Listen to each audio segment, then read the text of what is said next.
Hello everyone, watch this review here where they look at that foul fiend, the Penguin, from Mattel's classic Batman TV series line. As with the Riddler, the packaging is pretty cool with the little sound effect bubbles imprinted into it, as well as a sort of variant Robin expression. Back of the box, we once again have the same sort of cartoony image of the Penguin. They actually called him a feathered fiend instead of a foul fiend. I like mine better. Now the one sort of issue with this is if you look at the packaging right here, you'll notice that the cigar sort of touches the plastic, so I imagine that, with the thing in package and everything, the cigar might get damaged just from like sort of rough handling. Thankfully mine doesn't seem to be busted, but that could possibly be a concern if you were, say, ordering online, which I actually did. Which is also why this thing's sort of busted on the side here. But hold on a second till I get him out of pack. And here we have the Penguin out of box. He comes with two items, the first being a stand with Awk written on it, a very penguin-y sound effect. The second is a card with his image on one side, then that sort of card collect and connect whatever thing on the back. Now, if you remember my Riddler review, I mentioned being surprised that they were coming with these cards.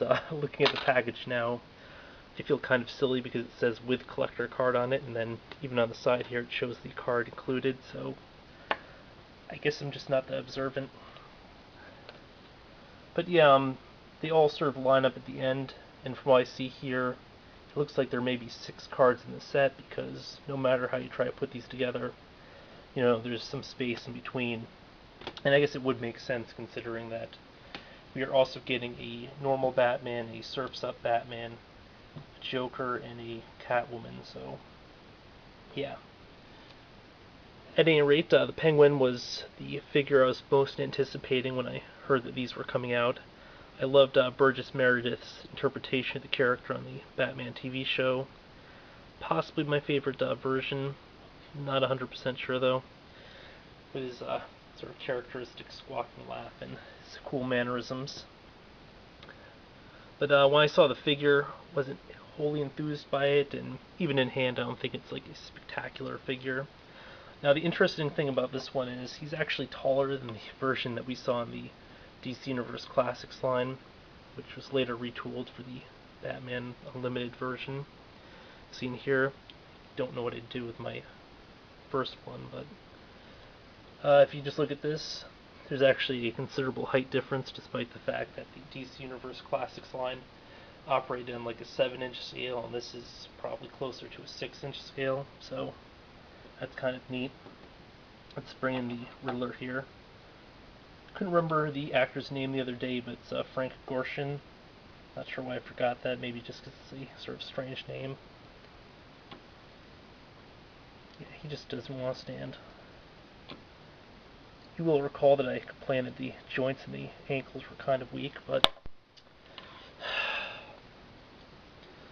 just lining them up, you can see that the Penguin is very short. And Burgess Meredith, not a very tall guy. He's only 5'6", and on the show I recall him sort of being like dwarfed by everybody. So I guess it's sort of accurate in terms of height. Now the other kind of interesting thing here is there's no retooled parts or anything. When I was first looking at the arms, I was thinking, maybe they reuse the arms, but no, they have a much thicker mold for the arms. Same articulation, though. You will notice that they have a much longer joint here as opposed to the mold used for the DC Universe Classics line, so it's mostly concealed, but you've got a huge joint. It's kind of interesting. You can't so much see it just because it's black on black. The joint is cast black, and the arm, I believe, is painted black, so it works. The other sort of thing is the DC Universe Classics version didn't have outward movement. Can't so much see it here, but there's no T-joint or anything. It doesn't move. This version, we do have the outward movement, so that's sort of an improvement as well. Now the actor likeness is pretty decent. I wouldn't say it's a tremendous likeness to how Burgess Meredith was portrayed. For one thing, I believe the nose was extended even further, like it's all the way out to here. But I mean, that was, of course, a fake nose, just a completely exaggerated feature. The other issue I have, and this one you probably would have spotted a little bit earlier. Now, when I first was doing the package portion, I call this a cigar. And the reason for that is, when you look at this, it's missing something. On the show, this is actually a cigarette holder, and there's no cigarette painted in here. It's just a black sheet of stuff. So this portion over here should be white, which kind of threw me, and that's a little detail that I'm surprised they missed and just didn't bother filling in. Kind of wrecks it, but I suppose it's a really easy custom, just getting a tiny bit of paint and fixing that up, maybe even just singeing the end a little bit to make it look like it's been used. But in general, I kind of don't like the fact that it's not removable. I would love to have the option of sort of placing it and doing it, but I can understand for logistical reasons they might not be able to do that because you'd have a gap in the teeth or something. But sculpt-wise, I guess it's an accurate enough portrayal of the character. I believe that Burgess Meredith just like stuffed a pillow or something underneath his shirt for the gut. I mean, he wasn't like a really heavy guy or anything. You will remember that he later on went to play Mickey in the Rocky movies, you know, the short coach. And he was a crazy thin guy in that, so. But yeah, I guess it's a good enough likeness. I think the thing that's really tripping up here is just the paint job, where like the jacket I believe is just cast in blast plastic. The arms and just the solid black I don't think really conveys the richness of the costume on the show, and of course it looks like they're sort of missing a portion there as well. Yeah. Otherwise, you know, pretty decent looking figure. In terms of articulation, we got a point here at the... Or maybe we don't. I could have swore that moved. But we have a point that either moves or doesn't move here at the wrist. We have a single pin here at the elbow, which has a pretty good range actually. Point of rotation at the shoulder. We have a ball-jointed shoulder. The neck is on a sort of almost ball joint.